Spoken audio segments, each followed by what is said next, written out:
On Tuesday, November the 19th, the World Champions Group started. This is part of the Selfoss Chess Festival in Iceland.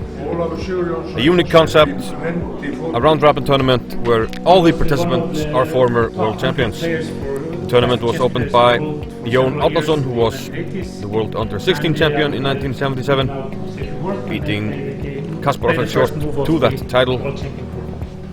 And here he will open up the tournament for Dinara Saduakassova from Kazakhstan. So here we got competitors from all over the world, from Brazil, Iran, Kazakhstan, Russia, Belarus and Egypt, and some players from Iceland. The first game to finish was between Steingrimsson and Leitao. We had a Sicilian, which quickly transposed to a hedgehog type structure, which we see here. And actually not much happened in this game. The players maneuvered a bit and eventually settled on a draw without attempting all that much. But the real fireworks happened if Leitao had played d5 here instead of the move bishop a8. Then queen d4 looks tempting, but knight takes f3 counter shot. Another counter shot, but too much because the queen is trapped, a lovely queen trap. The queen doesn't have a square. But of course that didn't happen. Next game to finish was Stefansson white against Semyon Lomasov. They played the Spanish Ruy Lopez, the open Ruy with knight takes e4. And they followed a recent game between Vasil Lagrave and Vishy Anand. Sharp line here, queen d5. And we have some trades. And eventually Stefansson deviated here. He played a4, whereas MVL played a3. After a4 we got some trades. And eventually white managed to win a pawn, but Lomasov, he hardly spent any time on this portion of the game and went to the ending a pawn down, but white doesn't have any means to improve his position. And here, after the perpetual with the rook, a draw was indeed agreed. Now the first decisive game, Saduakassova with white played h4, taking no prisoners against the Grunfeld defense of Mikhal Antipov.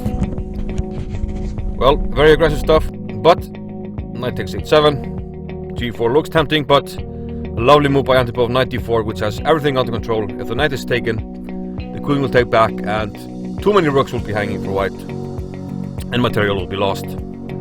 So here, Antipov took over. He even allowed this double check. After h takes g6.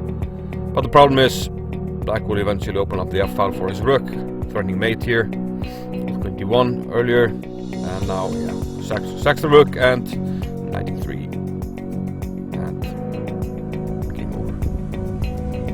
Next decisive game, Sergei Zhigalko against Sarasadat Khademalsharieh from Iran. Archangel in the Ruy Lopez, a very sharp line. You see the tension in the center. Many trades, c6 and c5 hangs. And here after knight d4, it may look like we have a perpetual here. As you can see, queen going back and forth, rook up back and forth, but Zhigalko wanted to fight. He took the rook, got a rook and a piece for the queen, well, and some pawns. And he kept everything nice and tidy and under control. Bishop takes g6. And here a nice tactic, bishop takes f7. And now the pawns. Yeah, too many pawns. And he never put the foot off the gas pedal, put the pedal to the metal. And sailed it home. The white king perfectly safe. Dangerous pass pawn on c6. And it was all too much after knight d4. And Sarah resigned. The longest game of the round between Ahmed Adly from Egypt and Helgi Gretarsson. And it didn't look good for the Icelandic player in the start. Despite it not being like a mainline opening, Adly just showed how deep computer preparation can be these days. He blitzed out all his moves, including b5, including queen e2, at 1:35 on the clock. But he messed up his preparation. Knight takes b5 was very tempting. Played rook ft1, and instead of getting a virtually winning position, he got a very aggressive looking position, but Helgi kept everything under control. His king doesn't have a safe square, but now it has on h7. Bishop takes h6 looks dangerous, but black gets the queen trade and ends up in the better ending.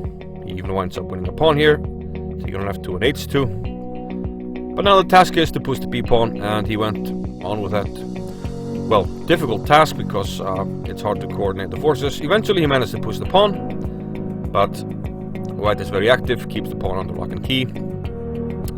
And eventually we got a trade into a rook ending. They took each a pawn here, and finally we got rook b6 trade. And this rook ending is draw, because you can't kick the white king away from g2 and h2. You would need an f-pawn to win here, but the g-pawn doesn't help you. There's no way to break this fortress, and the draw was agreed. Now, no tournament can't be a reality without sponsors, and Ísey Skyr, a very popular Icelandic protein drink, had to try it. A new way to squeeze the protein into your body. Usually we do with a spoon, but a very nice change. So you can follow live commentary on Twitch starting from round 3, and all info on the homepage, and do check it out.